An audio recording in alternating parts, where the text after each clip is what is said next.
Je vais aborder un très beau thème aujourd'hui, un thème qui va vous intéresser. Je vais parler des anges. Dans la parole de Dieu, nous lisons dans Hébreux au chapitre 1, verset 14.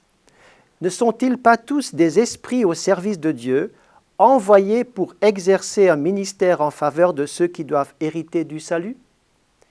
Ce verset est précédé par le verset 13. « Auquel des anges a-t-il jamais dit « Assieds-toi à ma droite » jusqu'à ce que je fasse de tes ennemis ton marchepied ?» Si nous parlons des anges, nous devons toujours réaliser que Jésus est au-dessus des anges. Quel que soit leur nom, quel que soit leur rang, le Seigneur est au-dessus de tous les êtres célestes. Il est Sauveur et Seigneur, Roi des rois, Seigneur des seigneurs. Il est l'alpha et l'oméga, il est au commencement et à la fin. Il est le créateur de toutes choses. Le Seigneur est au-dessus des anges. Nous avons parlé des rangs. Eh bien, il y a des rangs dans les sphères célestes, dans le monde angélique. Il y a des autorités, des pouvoirs et des dominations. La Bible parle des chérubins et des séraphins. Il y a toutes sortes d'anges qui ont des rangs et des fonctions différentes. Il y a des gens qui ont vu des anges. Et quelle que soit l'expérience personnelle qui peut nous arriver de voir un être céleste, ils ne doivent jamais être adorés. Ça, c'est clair et clairement signifié dans la parole de Dieu. Nous n'adorons aucun ange, nous adorons le Seigneur seul. Les anges sont partout présents dans toute l'histoire de la Bible, de la Genèse à l'Apocalypse, en particulier dans la vie de Jésus, puisque déjà à Noël, l'activité angélique est très présente, puisque un ange va annoncer la naissance à Marie. Joseph va être aussi confronté à un ange, il va le voir dans un rêve à plusieurs reprises même. Eh bien, les bergers sur les champs de Bethléem vont voir des anges, la chorale des anges. Jésus va être entouré d'anges lorsqu'il sera dans le désert au démarrage, au début de son ministère terrestre. Et nous le voyons également être servi par un ange lorsqu'il sera à Gethsémanée, au centre même, au pire combat de son ministère, de sa vie terrestre. Nous voyons les anges qui seront présents à sa résurrection, qui vont rouler la pierre, qui vont se révéler aux disciples, etc. Dans les Actes des Apôtres, l'activité angélique va se poursuivre avec toute une série de situations. Et nous rappelons simplement le chapitre 12 des Actes, où Pierre va être libéré de la prison, d'une prison de haute sécurité. Il va être libéré par un ange. L'activité des anges est partout présente dans la Bible, depuis la Genèse au chapitre 3 et tout au long de l'histoire, mais particulièrement dans l'Apocalypse. Dernier livre de la Bible, les anges sont vraiment présents dans leur effet de jugement, dans leur ministère, dans leur fonction de juger. Les anges seront en activité d'une manière incroyable. Sont-ils visibles? Oui, parfois non. Ils sont toujours sous les ordres du Seigneur. Ont-ils des ailes? Oui et non. Ils ont des ailes quand on lit les textes de Ésaïe 6 ou d'Ézéchiel, mais parfois ils sont sous forme humaine, ils n'ont pas forcément toujours des ailes. Leur travail, eh bien, la Bible aussi en parle, entre autres un texte particulièrement magnifique. C'est dans Luc chapitre 16, nous voyons que lorsque Lazare va mourir, lui qui craint Dieu, eh bien nous voyons que des anges viennent le chercher pour l'emmener au paradis. Je suis convaincu qu'auprès des chrétiens qui meurent sur leur lit de mort, près de leur lit de mort, se tiennent des anges qui vont venir chercher leur âme pour l'amener au paradis. Cela est basé sur les Écritures. Mais les anges ont toutes sortes d'activités, toutes sortes de missions. Ils doivent annoncer, libérer, exécuter, combattre.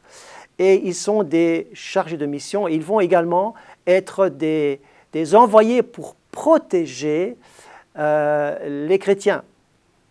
Psaume 91, verset 11 va dire « aucun malheur ne t'arrivera, aucun fléau n'approchera de ta tente, car il ordonnera à ses anges de te garder dans toutes tes voies. Je me souviens d'un frère que j'ai eu dans l'église qui racontait l'histoire suivante. Il était en train de décharger un bateau. Et il était dans la cale du bateau en train d'arranger les marchandises, lorsque tout à coup une main le pousse violemment, il tombe en avant et à l'instant même, une lourde charge descend, un câble s'est rompu et une lourde charge descend juste là pour s'écraser par terre à l'endroit même où il était placé auparavant. Jamais personne n'était là pour le pousser. C'était une main invisible, c'était la main d'un ange qui l'avait protégé d'un accident mortel. Je me souviens également de cette histoire missionnaire où un missionnaire était en déplacement dans une zone dangereuse et il s'est fait arrêter par des bandits et les bandits l'ont encerclé, mais ils ont été arrêtés et ils se sont enfuis d'un coup, sans raison. Le missionnaire s'est dit, mais qu'est-ce qui se passe? Il a continué son chemin. En racontant l'histoire parmi les chrétiens qui le soutenaient à la maison, au loin, eh bien, il a fait le constat surprenant suivant. C'est que les bandits qui ont rendu témoignage plus tard, car plusieurs se sont convertis à Christ plus tard, ils ont dit, nous avons vu 12 anges, 12 êtres avec 12 êtres de feu qui protégeaient le missionnaire. C'était exactement le nombre d'intercesseurs, de gens qui priaient au même moment au pays pour entourer ce missionnaire de prière. Le même nombre de gens qui priaient correspondait au nombre d'anges qui ont gardé ce missionnaire. Incroyable. Également, vous partagez une courte histoire qui a vraiment marqué ma vie. Nous étions avec ma famille dans un chalet de montagne. Un jour, nos enfants étaient encore petites. Et le dernier jour de nos vacances, notre dernière enfant va rentrer dans la salle de bain. C'est une fille qui avait 3 ans à l'époque. Et elle va malencontreusement s'enfermer dans la salle de bain. Et puis, nous étions en train de nettoyer, donc nous étions dans le travail, etc. Et puis, j'étais là pour dire, mais il faut tourner la clé. Et puis, elle disait, papa, je n'arrive pas, je n'arrive pas. Et le temps passait. J'essayais par tous les moyens de l'encourager à tourner la clé. Et aucun moyen d'atteindre cette salle de bain. Je me disais, ben, il ne nous restera plus qu'à fracasser la porte pour essayer de sortir l'enfant. Alors, ma femme a pris les 2 autres enfants et elle s'est jetée à genoux avec les 2 enfants. Elle a dit, Seigneur, envoie un ange pour libérer notre enfant dans la salle de bain. Vous ne me croirez pas, à l'instant même, elle est sortie de cette salle de bain. Quelqu'un avait tourné la clé. Je crois que c'était cet ange dont ma femme avait demandé l'intervention au Seigneur. Voici des témoignages encourageants et certainement que vous avez déjà entendu des témoignages extraordinaires. J'aimerais terminer ce message sur les anges par 2 constats.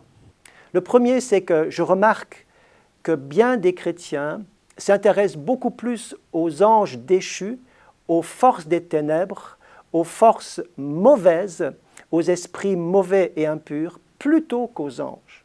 Non pas qu'ils fassent faire des études sur les anges tout le temps, mais beaucoup sont séduits, attirés par les puissances des ténèbres pour pouvoir les lier, les chasser, etc., etc. Mais ce qui en résulte, c'est que très souvent, il y a un déséquilibre total dans la vie de ces chrétiens qui sont en train de voir et d'imaginer des démons partout, là où il y en a et là où il n'y en a pas. Ils finissent par être dans la confusion, ils finissent par être dans la crainte et même à être liés jour et nuit par peur que des démons les attaquent, etc. Donc, nous croyons au ministère de la délivrance, mais dans l'ensemble de la perspective biblique, dans l'ensemble de ce que la parole de Dieu enseigne. La deuxième chose et la dernière chose, dernier constat que je voudrais vous dire, c'est qu'il y a aussi aujourd'hui un intérêt démesuré et très fort pour les anges, au point que certains chrétiens veulent, ou certaines personnes veulent, connaître le nom des anges, connaître et rentrer en contact avec eux. Et là, la Bible dit « stop ». N'entrez pas en contact avec les êtres spirituels, entrez en contact avec le Seigneur seulement. Il est le seul médiateur entre Dieu et les hommes, Jésus-Christ. Car il faut savoir que Satan lui-même peut se déguiser en ange de lumière. Et la Bible dit dans Colossiens chapitre 2, verset 18, que certaines déviations dans l'église de Colosse, c'était justement le culte des anges. Évitez cela et positionnez-vous correctement, croyez au Seigneur, adorez le Seigneur, servez le Seigneur, donnez votre vie au Seigneur sans tarder. Et c'est ma conclusion. Les anges sont des esprits au service de Dieu, envoyés pour exercer un ministère en faveur de ceux qui doivent hériter le salut. Et un dernier texte pour finir, Psaume 34, verset 8. « L'ange du Seigneur campe autour de ceux qui le craignent et les dégage de tout danger. » Que Dieu vous bénisse. Soyez sous bonne garde et au plaisir de vous retrouver bientôt.